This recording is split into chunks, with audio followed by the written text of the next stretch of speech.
So then we can start, and you can say, "Hi, this is my name, and I was born whenever," and then you say where you tell me where you're born. I'll just ask you questions as we go. Mm-hmm. Sound fair enough? Yeah. All right. Cool. Well, that grin makes me think of you. When you were about so high and I was chasing you through the house. Put some clothes on you. Because I was naked? You mean I was running around naked? Is that what you're saying? Yes, I was trying to change diaper. You ran away from me. Guess I'd have none of that, huh? You don't want that on. See? Well, you had the same grin you've got now, only you've got it covered up. Yeah, you like my goatee?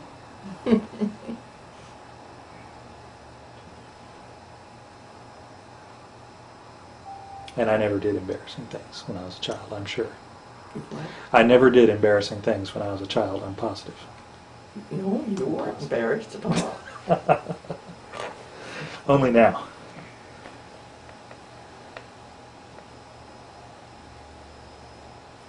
Well, you want me to start now? Sure, if you're ready. No. I was born in November 16th, 1910, over on Maplewood Avenue in Milton, Vermont. When I was 9 months old, my folks, so my mother tells me, moved to Maine, Unity, Maine. It's become a college town since we were there. In 1918, my father was told that he had to get out of the creamery business because of the dampness. And about that time, Grandpa needed help on the farm here in Milton, so we came back to Vermont to live. When you were 8? Yes. And they couldn't find a place to put me in school. Supposedly I went to the second grade in Maine, but I was ahead of the second grade here, so they put me in third grade. So I was there for about a month, passed on to fourth grade. So I finished high school a year ahead of some of my age. And how old were you when you finished high school? 1928. So 18, 17 or 18? The few months before I was 18. And what was school like? I mean, was it all of the classes in one room? All the grades? No, there were 2 grades in a room with one teacher.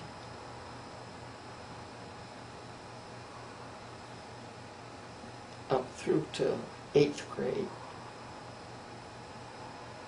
And then we went on to high school, and that was all one room. And I think there were only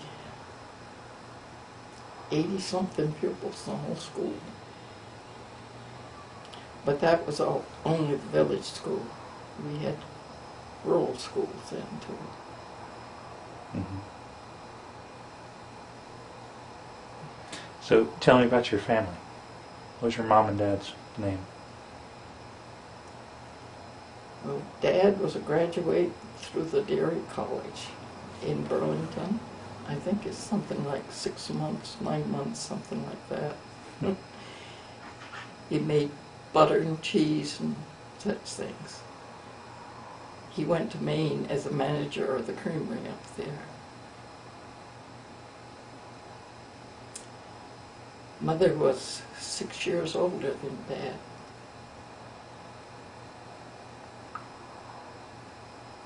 Dad had had a kind of a hard time growing up as a boy. He put himself through high school.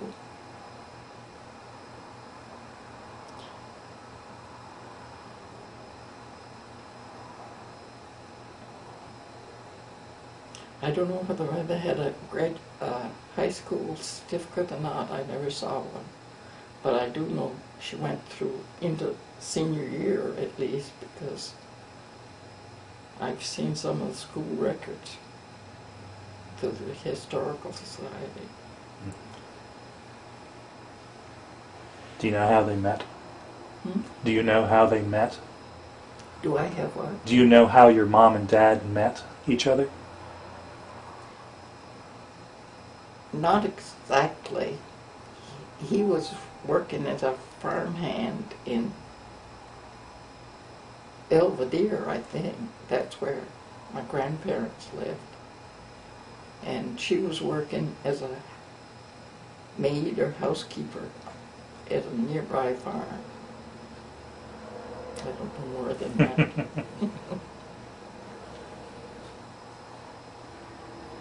So do you have brothers and sisters? Are you an only child? Did what? Do you have brothers and sisters? Oh, yeah. I had one sister, 2.5 years younger than I.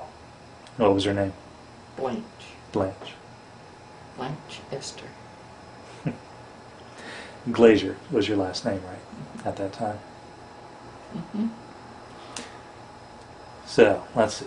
So you went through high school. What did you do after high school? I went to 2 years of normal school at that time. You could teach after 1 year. I took the 2. And within a couple of years, it became obligatory. That isn't a word. Obligatory. So you decided you wanted to be a teacher. Mm-hmm. Or my folks decided for me. I thought I wanted to be a secretary, but they convinced me it was wrong. It was wrong? Well, are you glad you became a teacher? Oh yes, oh yes. I went from normal school to Newport City as 5th grade teacher with about 40 pupils in the classroom. I had as many as 48 at one time, 1 year. Quite different from today. So you began teaching when you were in your 20s. Is that right? Early 20s? I was, yes. And is that what you've done since? Have you always been a teacher? I taught for 7 years in Newport. And when I refused to sign my certificate,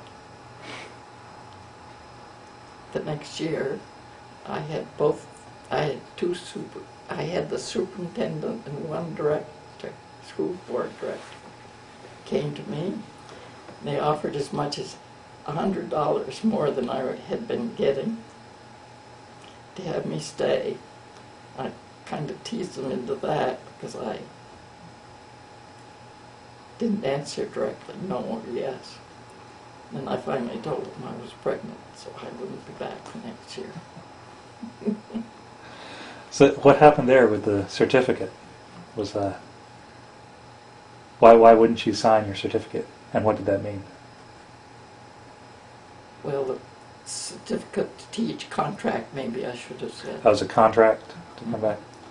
Contract, you had to stay a year. Okay. So you were pregnant then? Yeah. Well, let's back up then.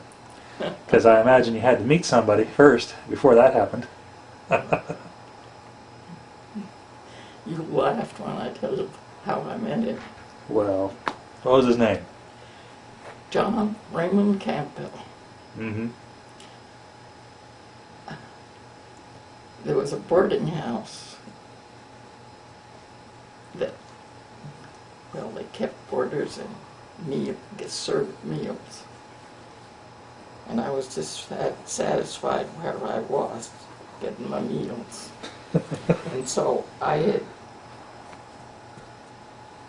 gone down to the lodging house and enlisted to get my meals there. I went down one noon for dinner, And the lady of the house took me into the dining room, and there sat a young man behind a newspaper. And she said, "I'd like to have you meet one of my new boarders, Miss Glacier. This is John Campbell." And he dropped his paper and looked at me. He said, "When you will marry me?" Which embarrassed me terribly, but I did sit down and eat my meal and laughed. 9 months later, was it only 9 months? We were married. Wow, that was fast. Well, he was persistent. Most of our courting was done on the telephone or by letters, because he was a construction worker running a shovel.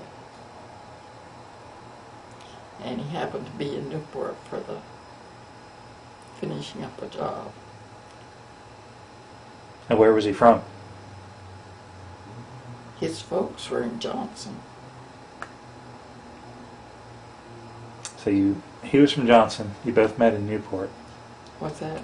He was from Johnson, And we met and in you Newport. met in Newport, Mhm. and then he went back I don't when he know. was finished with his job. When he was finished with his job, the company he was working for went to Walpole, Wilder, Vermont. He came from Wilder to Milton in June. We were married. Wow. And then where did you decide to live after you got married? Went back to Wilder. He finished his job. I wrote a letter to the Newport superintendent saying that I was married. It was a policy then not to hire married teachers. Why was that?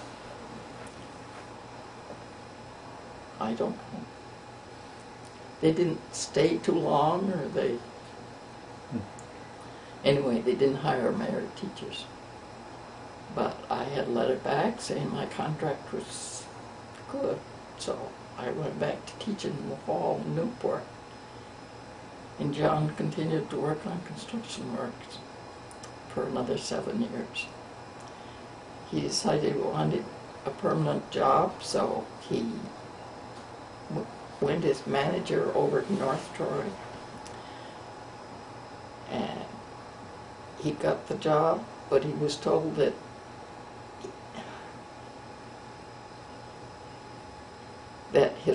they wanted his wife there too. So it wasn't just the pregnancy that caused me to give up my work. We were in North Troy for a couple of years. Jack was born there in 1938. And then I followed John around in a trailer until 1950. Various times we lived in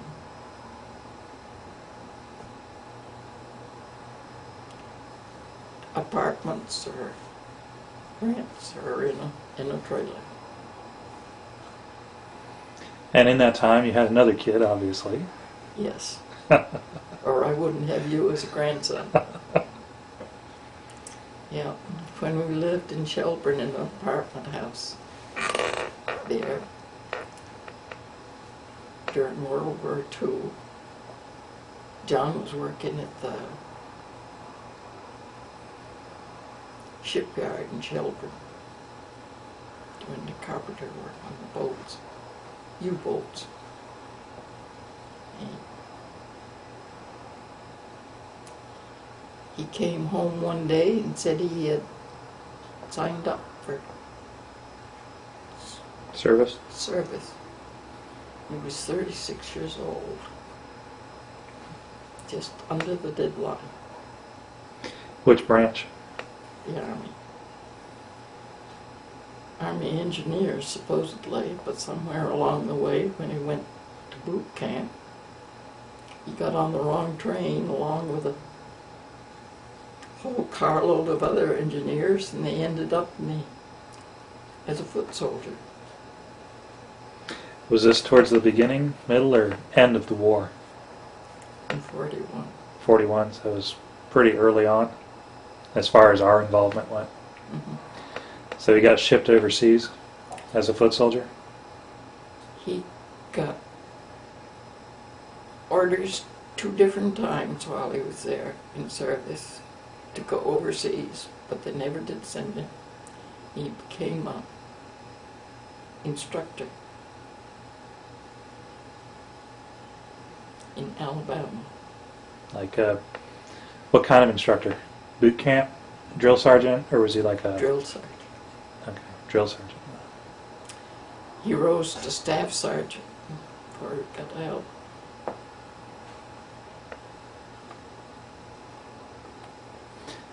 So how long was he in service? Wait a minute.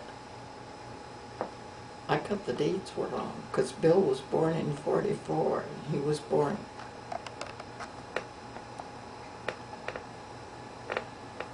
before John went into service. He went in May 1944. So it was more towards the end of the war. What's that? It was towards the end of the war then.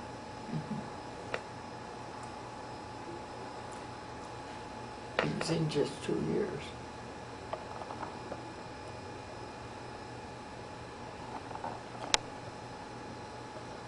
So what did you do while he was gone? I took in sewing. Lived in an apartment up over his general store in Milton. Did you start working again? I had 2 youngsters.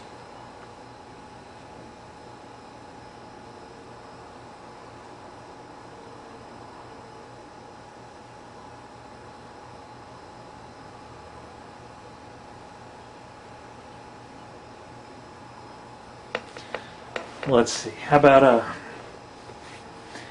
so you grew up through the 20s. You were probably in your teens, right? In the roaring 20s. Doing the Charleston. Had a boyfriend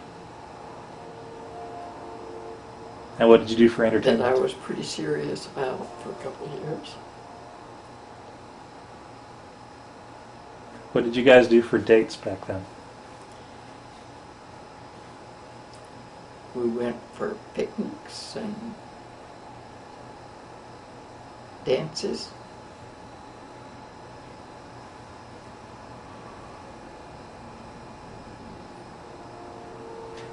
Do you remember seeing your first car?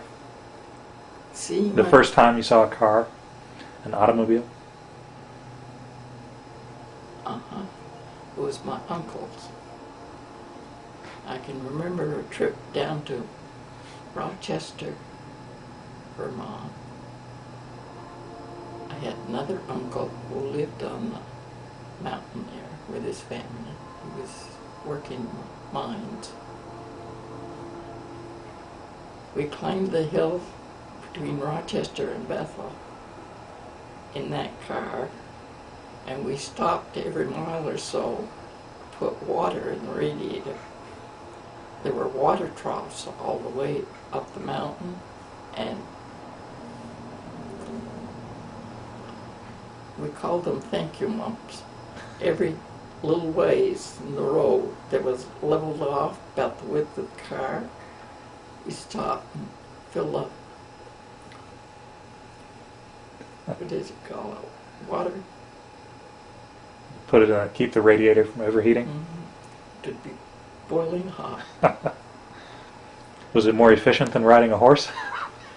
Not, well, it was a little faster, not much. No, not much. We used to go to the fair from the farm, down the back roads to Essex, take our picnic lunch with a team of horses and Surrey on top. Just like the song.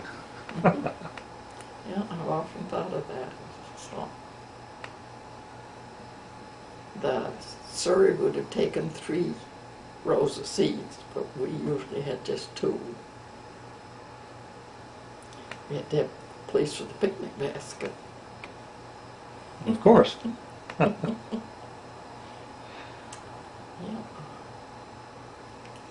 When I was in high school, the girl I was chummy with lived out 5 miles or so on what is now US 7.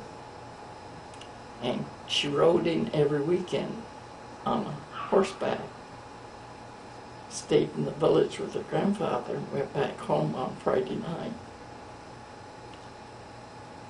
Well, she rode that horse so easily she couldn't see any reason why everybody else couldn't.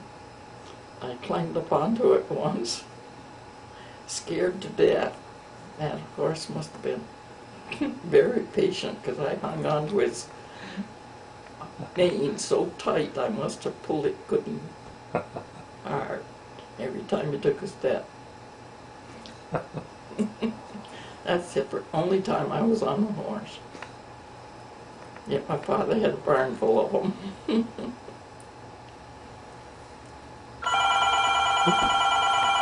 Telephone.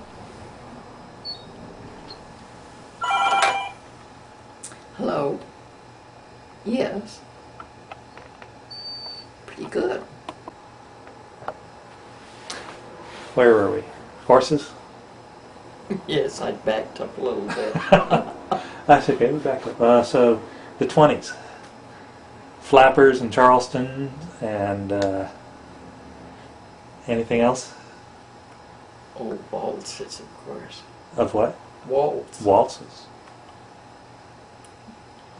Foxtrot. So these were all big social dances. The whole town would show up at the... Well, there was a dance hall out at the lake at Owlet's Bay. I think the place has been torn down in recent years. Became a bowling alley and such things, and finally disappeared. And it was a big band. Big bands played out there. And so every time the band changed, we used to go out there. Sometimes we went in to dance, sometimes we sat in the car and listened, because they had outside. The speakers. No, we didn't have speakers. You didn't have speakers? You must have had speakers in the 30s or late 20s? No? I don't think so. Okay. Oh, I'm sure we didn't. Well, the sides of the building opened up Mm-hmm. like a can.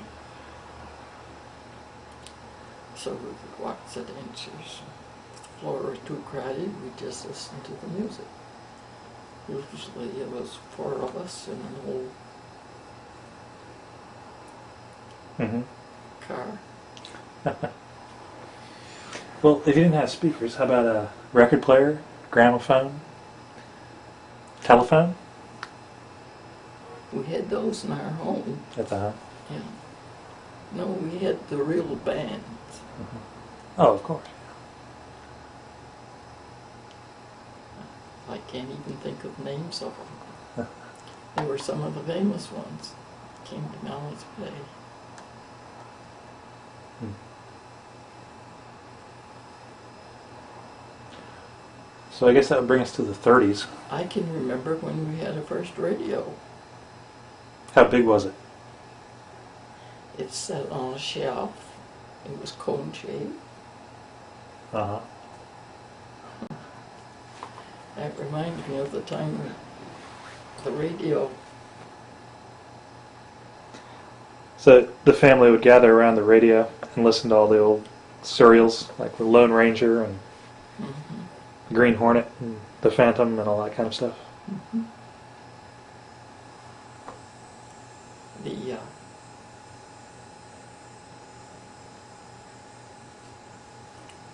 out at Miriam's, the girl who rode the horse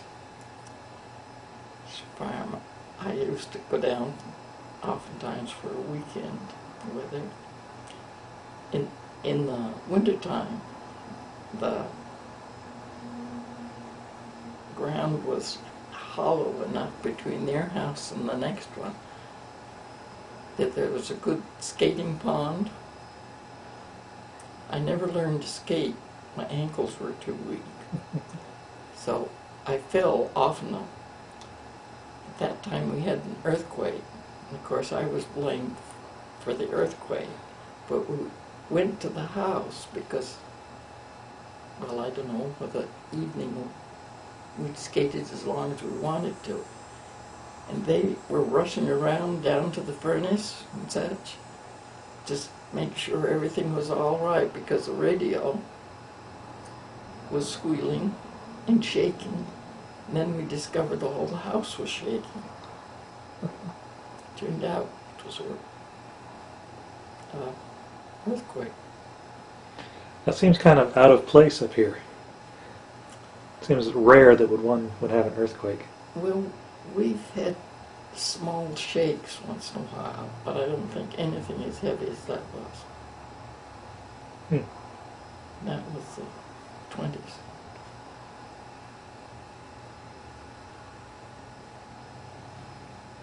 Now, did you hear the War of the Worlds broadcast?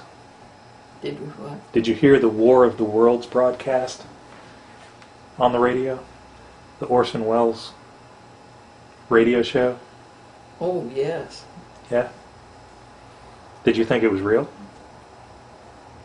Yes. Because it caused quite a panic, from what I It understand. did. Mm-hmm. Mm-hmm. I don't remember too much about it, but I do know there was excitement about it at the time.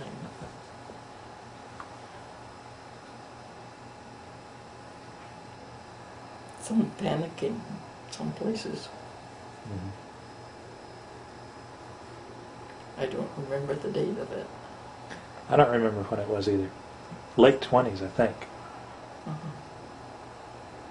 But I'm trying, the date in the 20s that stands out with me is 27, the date of the flood in Vermont. And so, trying to relate other things to it, it's What happened then? a little bit difficult. Well, it had rained and rained and rained, and the ground was soaked. And the 4th of December, it had rained so much,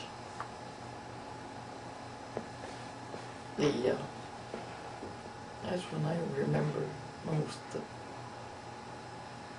the effect of the radio.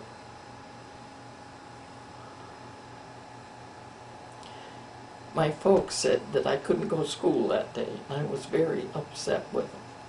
But Dad came down with the milk, came back and told us that the dam had given way in the village and was flooding the street. And if we wanted to see it, he'd take us back.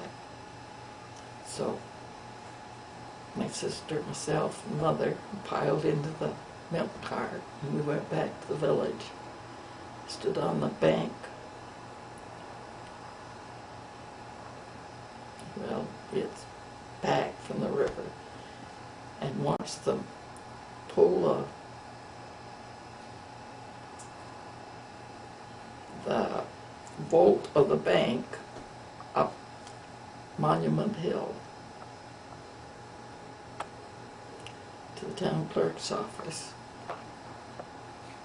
The river eventually swelled enough to come to the foot of the bank, or the bottom of the road there, took out River Street and most of the houses down at the foot of the hill here.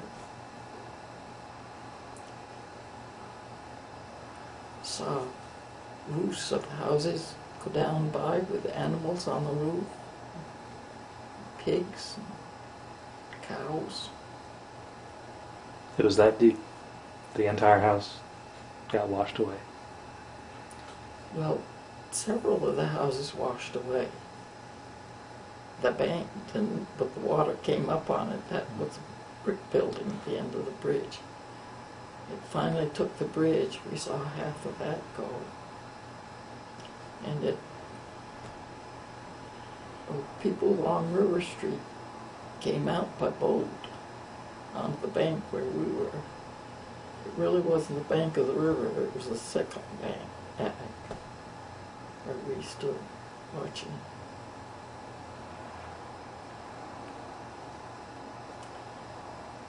The rivers all over Vermont were swelling. My uncle was caught on the train, surrounded by water and water buried.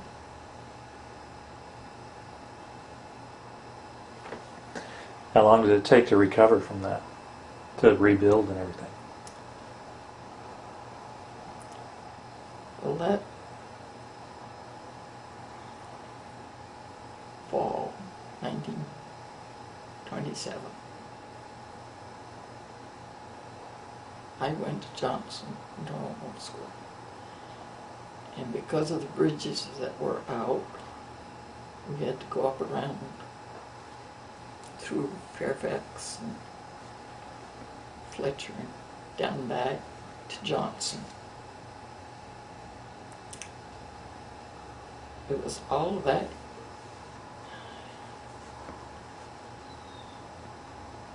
Well, I still had to come the back roads.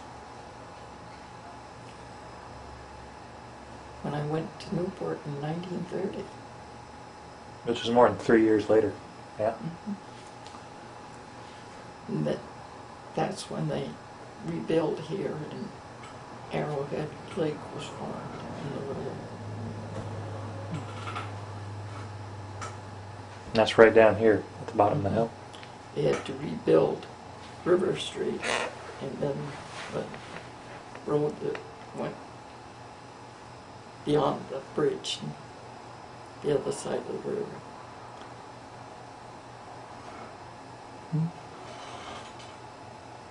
They built it up. The road is now on the side of what used to be a hill.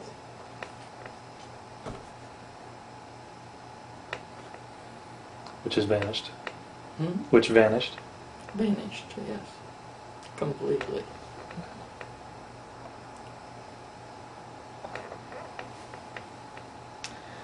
So, 1930s, huh? Great Depression? Mm-hmm. That affect you? Well, yes. It was the first 10 years of our marriage. So John worked on construction in the summertime. There was plenty of that around. And I taught school. Was that work from the work, what was it, the WPA, the Work Progress As Projects? when he was town manager in 37 and 38 in North Troy. Of course, he had the WPA under his charge. So that was where all the construction work was coming from at the time. Mm-hmm. But earlier than that, in the 30s, he worked for construction workers.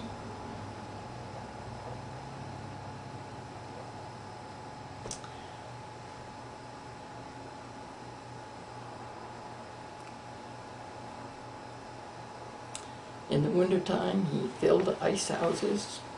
He worked in the bowling alley, setting up pins, did anything he'd find, and lived with me in Newport.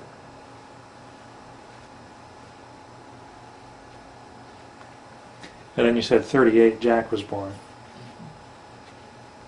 We were out in North Troy when he was born. And let's see, when 44, is that right? Dad was born? Mm-hmm. We were in children. And Granddad went off to the Army at that point, right? Mm-hmm. In May. What was World War II like? What was what? World War II. I mean, you have ration stamps and Oh, yes. how did it affect you here? watching newsreels every day to figure out what was going on. We couldn't buy butter and sugar without ration stamps. We could buy only so much meat with ration stamps. Gasoline. I had hard work getting by on gasoline because I had 2 boys and a dog that had to go to the farm for our milk and vegetables. Mother and Dad, of course, furnished me with those things. I had to watch the pennies in order to buy the change of clothes the boys grew out of. Jack started school that year.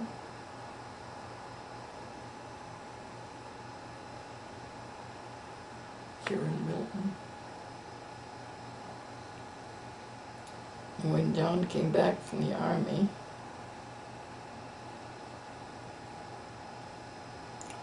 he went to work with Hayden Construction as a foreman instead of a machine operator.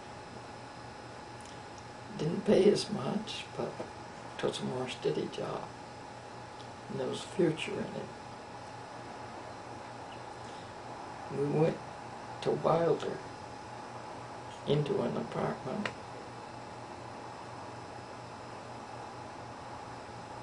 No, not after we did that. Just first year we were married. So you've lived in quite a few different places. Oh yes, I've lived in at least a dozen in Vermont. And we lived in New Hampshire, 2 different jobs. In Bethel, I couldn't tell what year, but it was before Bill was born. Jack was a little 2 or 3 years old. He began to stutter. He'd get so mad because he couldn't say what he wanted to. He'd stamp his feet on the floor. Begin to cry. Well, it got so bad I took him to a doctor to find out because this wasn't natural at all. And the doctor told us it was the atmosphere. He was afraid that, he thought that when we came down off the mountain, because we lived in a trailer on the mountain, that when he came down off the mountain, his stuttering might cease. So, of course, we moved the trailer down to Littleton, New Hampshire. Did it work? And it worked. He's never stuttered since that I know of. But never knew of altitude affecting anybody's speech. And of course, Jack's quite quick-tempered anyway. So he'd stamp his feet. A little hurricane around there.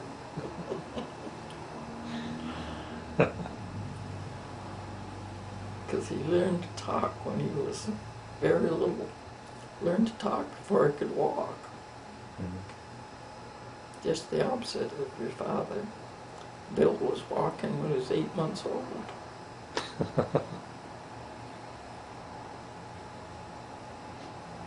He wasn't afraid of anything. I never knew where I'd find him. Wandering out in the street or something? Well, we were usually out in the country somewhere, but he'd wander out. I remember one time he wandered out into the meadow when we were in Addison, and the grass was just tall enough, and his hair was about the color of the grass. We couldn't see him. We called and wouldn't hear him. Eventually, his father almost shut down the construction job with the men out hunting for him because there was a quarry not far away. We were afraid of his falling into that or something. Eventually, we found his dog because the dog would bark, but he wouldn't leave Bill's side. It must have been an hour and a half before we found him. What was the dog's name? Is that Caesar? That was Caesar. It's the dog that was given to Bill when he was a puppy. We never could teach him anything. We tried to punish him, he'd let it down and take it. You could beat him all you wanted to.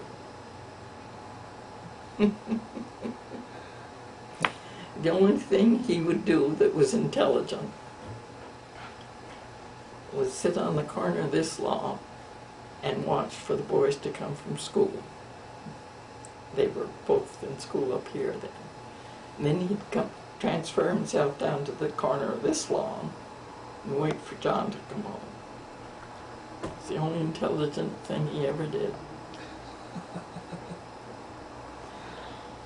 You know how he got his name?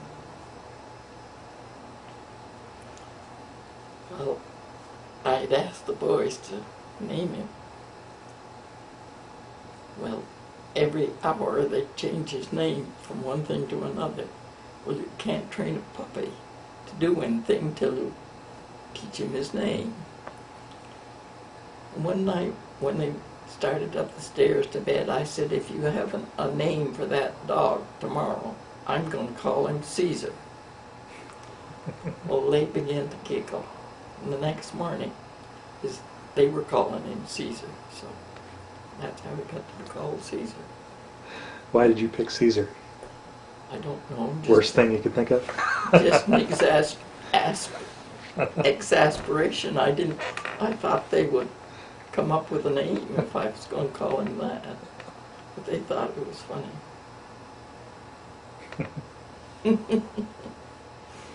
It's a good name for a dog. Well, it is different.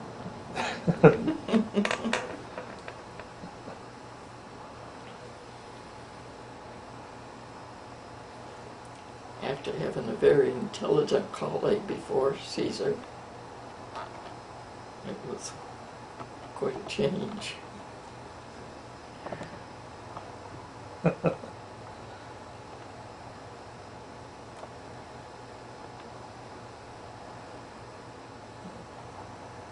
Adjust.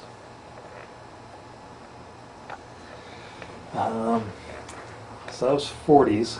50s? Anything remarkable in the 50s you can think of? McCarthyism, nuclear bombs, hiding under desks. I remember all those things, but I didn't get excited about them. The boys began to tease for television then. I had held out on that because I felt they ought to be getting their stories somewhere else and out exercising and so on. So I held out until I realized they were bothering the neighbors. We gave in about 48 or 49, got a television set. That was when life began to change. How did it change? Well, they watched television, and their father watched television. And they ought to be playing games, and outdoors, chasing one another and such things. Never did believe in television very strongly. Yeah, but now look at him. That's all he does. That's what he does for a living. Mm-hmm. Television. Mm-hmm. Yeah, he became interested in, well, ham radios.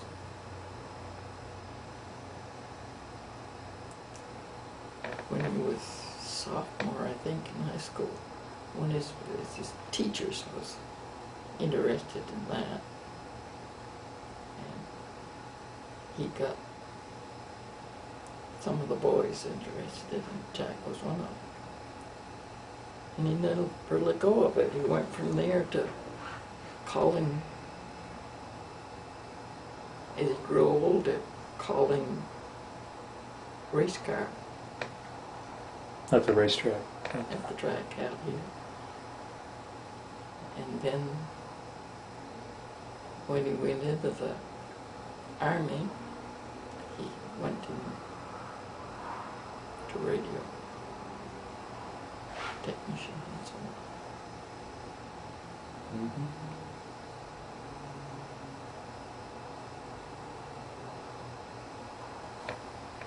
So you're too busy raising kids in the 50s to worry about all the No, shenanigans that were going on. I went back to teaching in '54.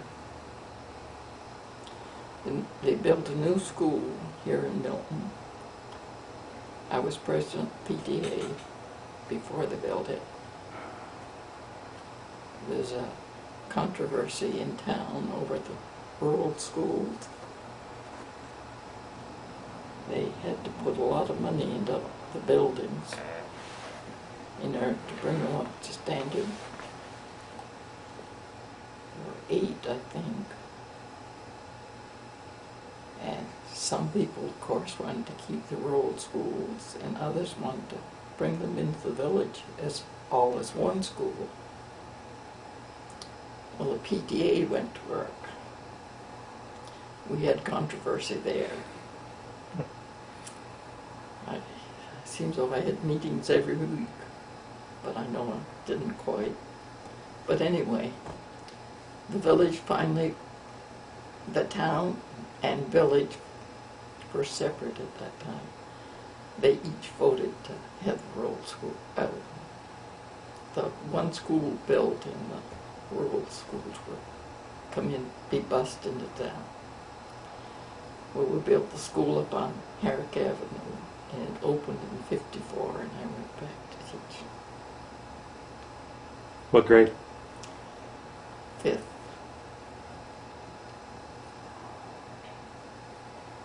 Taught for 4 or 5 years. To send Jack to college. And then Bill. Mm-hmm.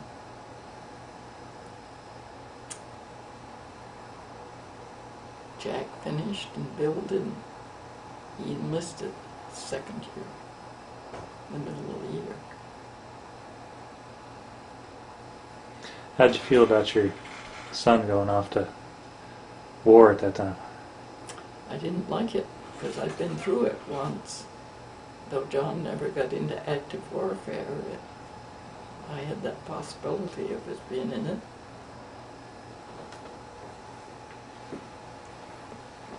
Come on.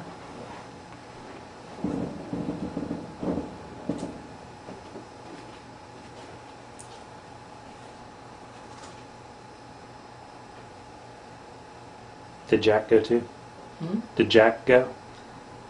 Oh yes. He was,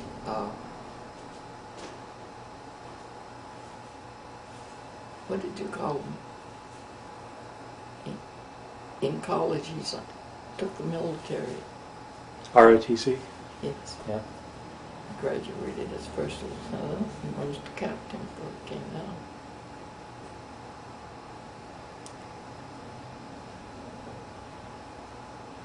And Bill, as I said, left in 2nd year of college, but he got his mechanical or electrical or whatever you call it education through the Army. Mm-hmm.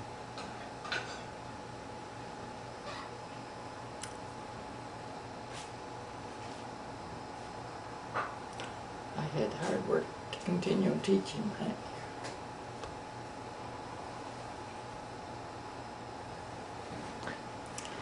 Well, a lot of stuff was changing at that time, in the 60s. I mean, with racial integration and the war. Mm-hmm.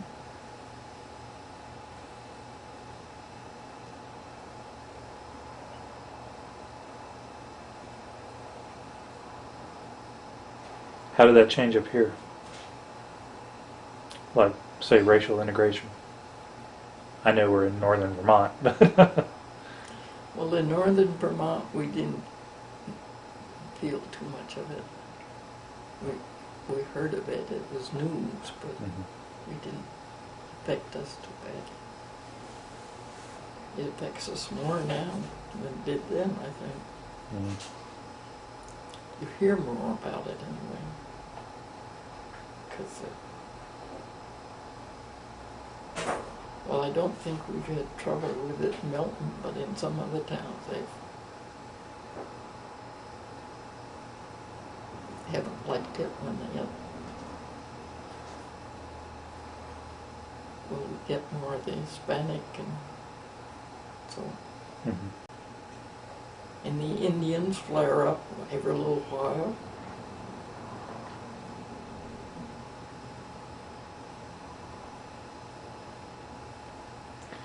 How about the peace movement at the time?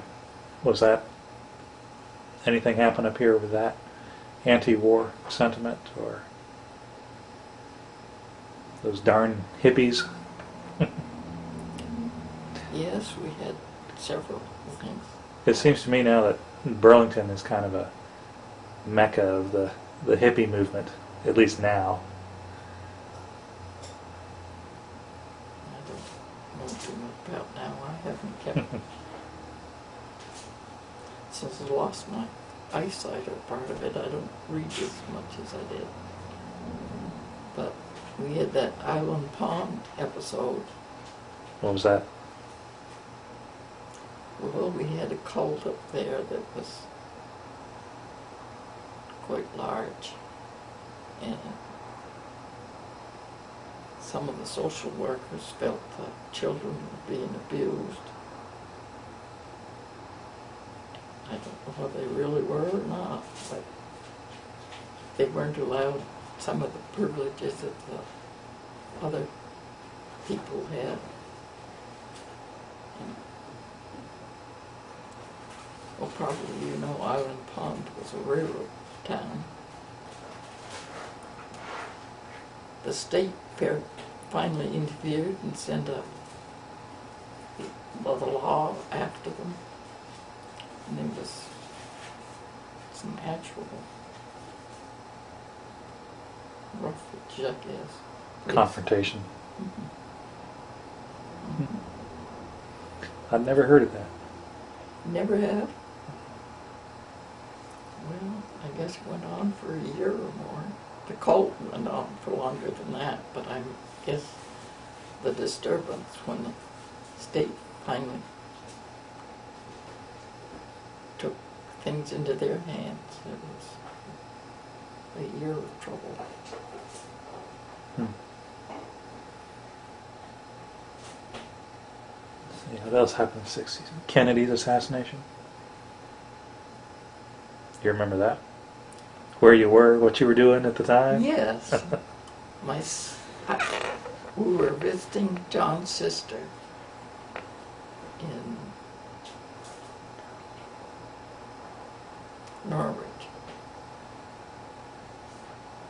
Northfield. She had an upstairs apartment. Her father and stepmother were living downstairs. She was making dinner, and I was in the kitchen helping her. The rest of them were all out on the porch. And it came over the radio. Of course, we all forgot about dinner and all grouped around the radio to hear about it. I think we didn't have TV. But yes, we all grouped around the TV to watch it. So that was an incredibly big deal at the time. Shocking. Yes. Unheard of, pretty much. Of course, it happened to presidents before, but we weren't in on it. Yeah.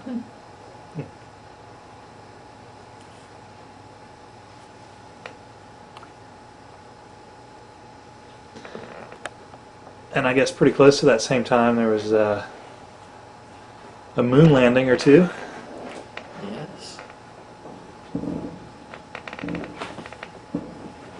But I was more excited about the first airplane I saw than I was that. When did you see that? We back in the 20s. We had an airport out here in Milton.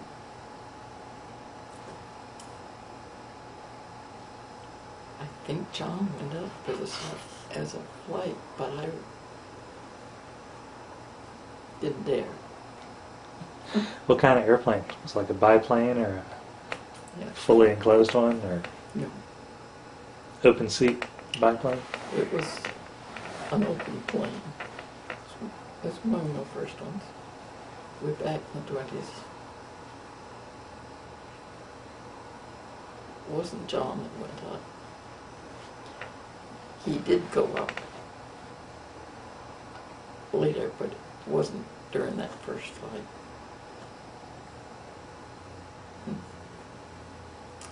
It was Lyndon that went up. I didn't. Come quite a ways as far as airplane technology is concerned since then. Well, you think of the fact I saw the first automobile in town. We had, Mother and Dad didn't buy one until 1927. And they were among the first to have, of the rural group around town, that bought one. What other firsts can you think of? I mean, you've seen airplane, automobile, TV. Obviously, that was invented. What else can you think of? Well, the first moon flight, of course, we watched it on TV as much as it showed. Movies, the cinema. Sound, music sound. We went to a lot of the, you asked a while ago, what our pleasures were. We went to a lot of movies. 10 cents. About as cheap an entertainment as we could get. So you saw the advent of talking film. Mm-hmm. Did you see The Wizard of Oz in the movie theater Mm-hmm. when it came out? Mm-hmm. Gone with the Wind, I imagine. Oh, yes. We left the boys with Mother and Dad and went to St. Albans to see Gone with the Wind. And what's her name? Garland. Judy Garland Judy Garland. in The Wizard of Oz. I've seen her daughter in person on the stage Yeah. at Lincoln Center in Washington.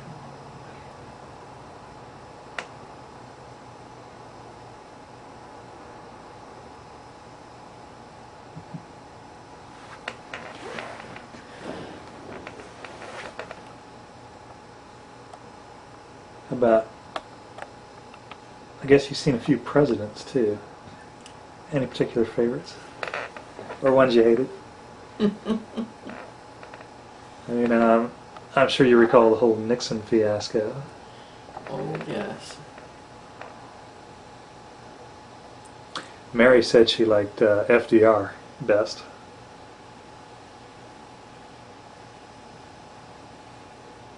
Well, I guess he was among the first that I really thought too much about. We were so busy during FDR that some of my college courses at the UVM were about the NRA and the programs that he brought. He certainly changed a lot of social life. Mm-hmm.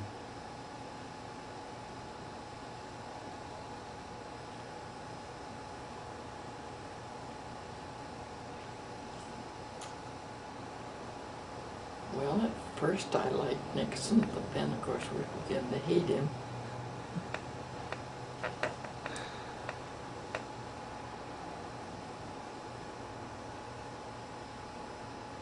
We thought Kennedy was fine, but we didn't like some of his antics. Well, that's always the case. A lot more of that went on, I guess, before he became president than we realized till we began to read history.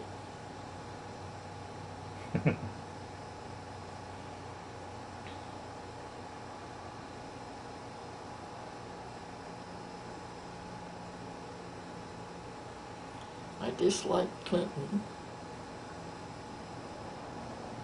because I thought he was a good liar.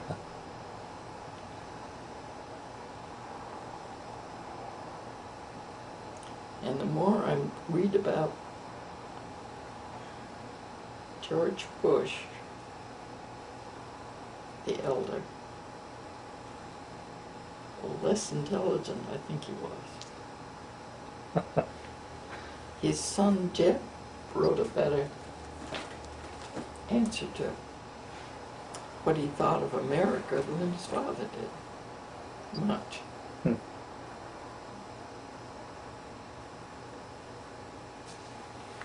I don't know what to think of this present one.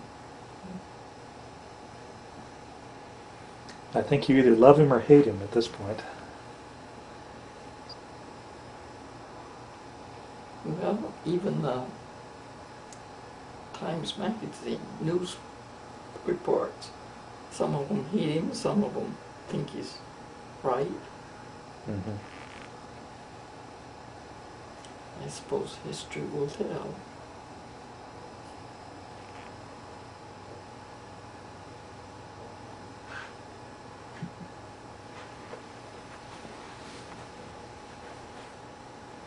We kind of digressed from the family business. So your sons got married there at some point, didn't they? Well, Jack married his senior year as a college. The year after that, they moved to Virginia. What's the name of the base down there? He had to put Marine in base. 6 months of, Quantico, that one? what's that? Quantico, that base? No. I don't know. Well, the engineer place, I should know. I Mhm. do. He took his wife down there, so my first grandchild was born in Virginia. And the woman that they had engaged to take care of Barbara and the baby when they came home was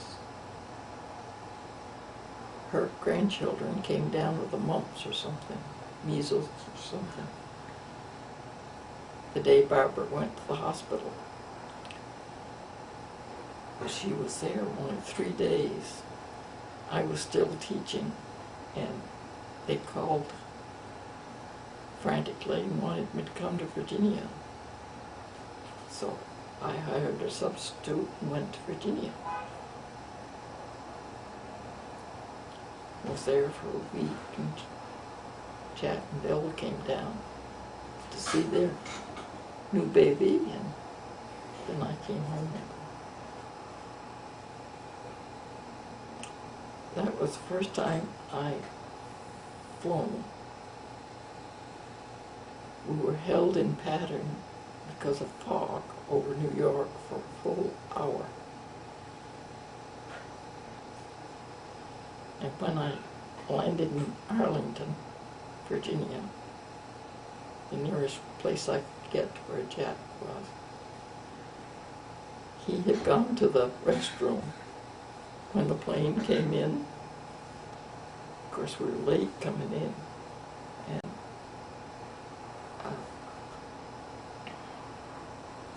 I was out picking up my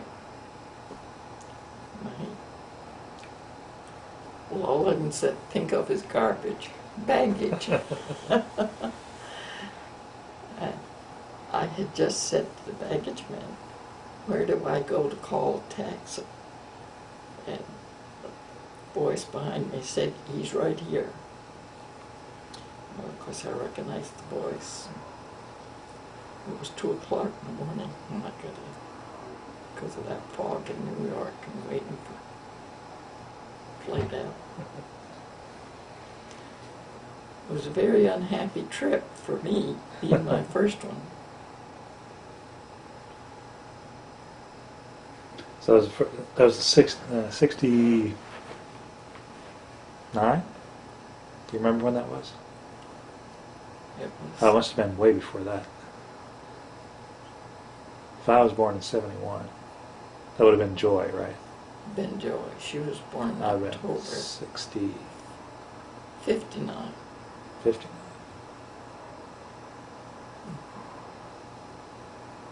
Must have been quite an airplane flight. What's that? Must have been quite an airplane flight. Well, it was.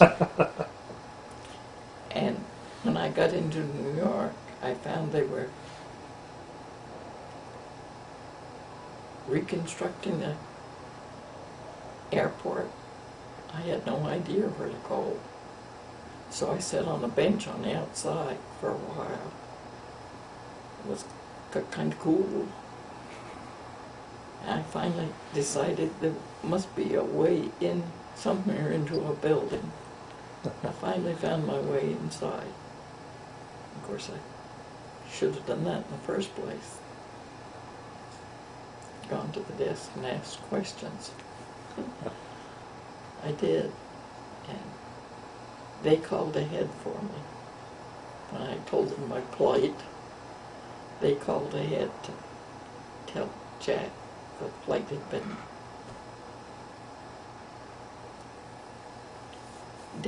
been delayed and I wouldn't be flying out until such and such a flight. So he knew somewhere along about the time I should be coming in.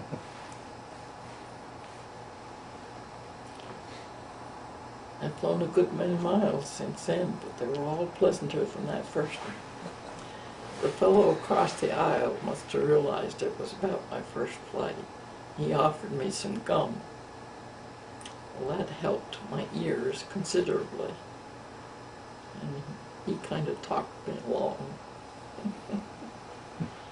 I don't remember whether he was young or old, but he was very helpful. And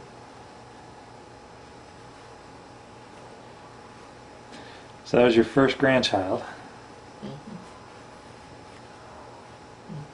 And Jack and Barb had two more since. yes, the second one was born in Germany. And well, they left for Germany.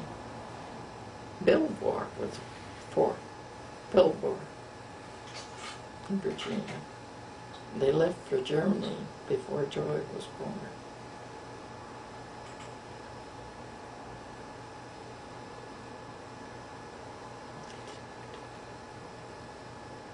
No.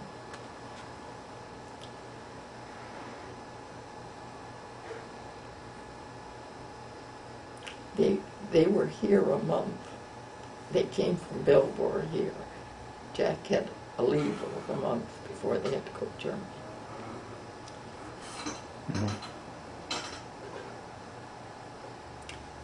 And John and I went to New York with them the first time. Either one of us had been to New York. We went down to the dock, and they wouldn't let us on to the dock. We had to leave the kids. That was hard. Because the baby was only a couple months old.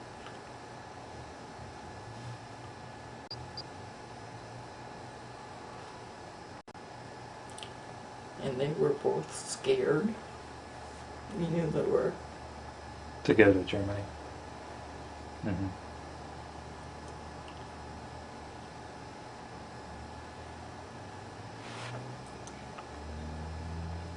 And then Colleen was born here in Milton.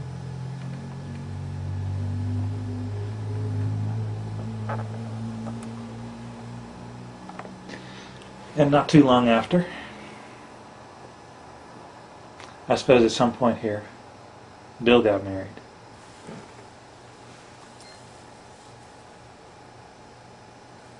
Well, Bill came back and lived with us for, he probably could tell you these things better than I can.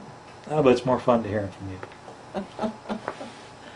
He lived up with us for a few months.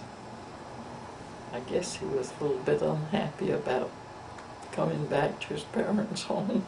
Anyway, he found an apartment down on what used to be the Ethan Allen Fort in Colchester. And he brought several girls home. At the same time. For the next 6 months, and then all of a sudden he came in one day and says, "See who I found." Well, he had found Lucy in high school. They graduated together. But her father wasn't too anxious about her dating too often. So Bill had dated others. In fact, he had one girl, and he was a freshman in college from New York. He went down to spend a weekend with her, and that was the last I heard of her. But he came in all grins one day with Lucy after he was back from the war. And things progressed from there until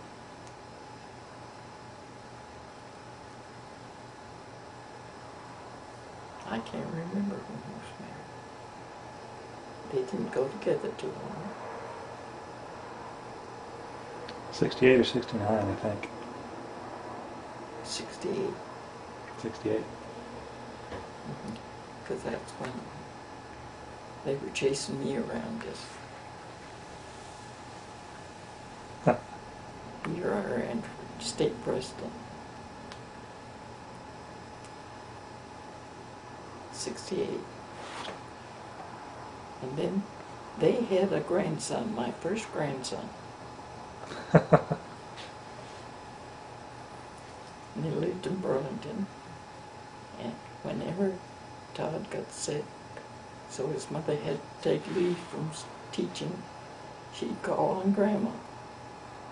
So I'd drive down to Burlington, chase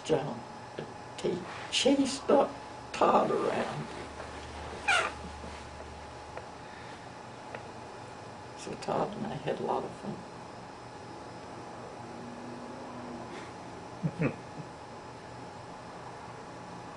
And then they built a home over on the islands. There were times I went over there and chased Todd around.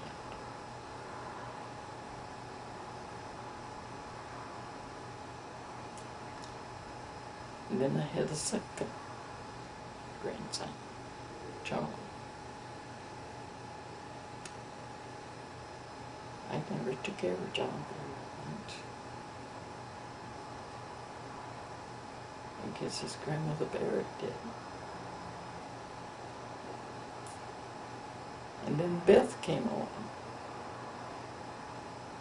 And I never did have much contact with Beth. They moved away to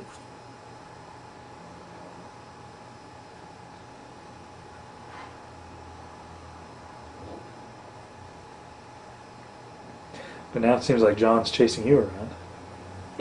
yes, John chasing me around. Poor boy, I try to have him use the whole house, but he doesn't come out and sit with me very often. He stays in his room with his computers. Well, that's all he did when he was a kid too, so. Once in a while, if I get interested in a book or handwork or something, I don't see too well. He's so quiet around here, I never know where he is. I'll hear some banging going on down cellar. He's down there working on something. His armor. The other day I heard tick, tick, tick, tick out that window, and I couldn't make out what it was. Finally I went over to see if there was a bird out there in the maple. He had an orange soda bottle hung to the tree, and he had his sword and armor on. He was hitting that bottle as it swung. I wish I could have caught a picture of him. I never know where he is, because he moves so somewhat. I didn't hear him from home last night. He went somewhere in the evening. I didn't hear him when they come home. I woke about 3 and realized the lights were all out, so I knew he must be here.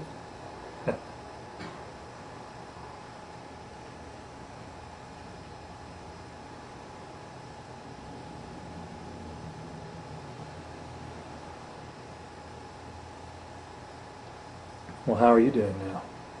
Hmm? How are you now? I'm weak. Other than that, I'm fine. Well, you sound fine. You've been talking to me for over an hour. And you were all worried that you wouldn't remember anything. Well, I can remember a lot of things I skipped.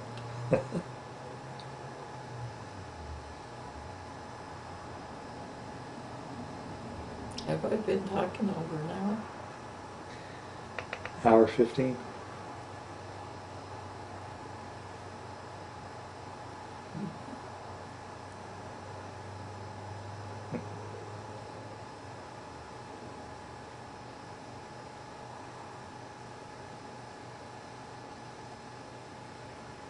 You want to take a break? With that? Do you want to take a break? Yes, you aren't going to ask more questions. Oh, no. Oh, no.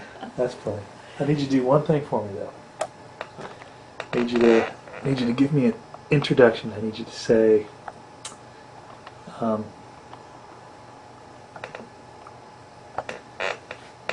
say your full name, and do the very. Remember what we started at the very beginning, where you said I was born in November. Oh, Except say, I'm Ardelle Nettie Glacier Campbell.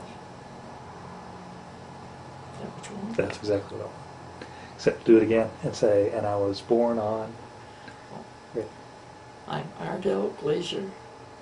Ardelle Nettie. You've forgotten who you are. Well, I haven't used Nettie since I've been married. I use the Glacier name. Mm-hmm. Ardelle Nettie Glacier Campbell. I was born in November 16th, 1910. Married June 14th, 1931.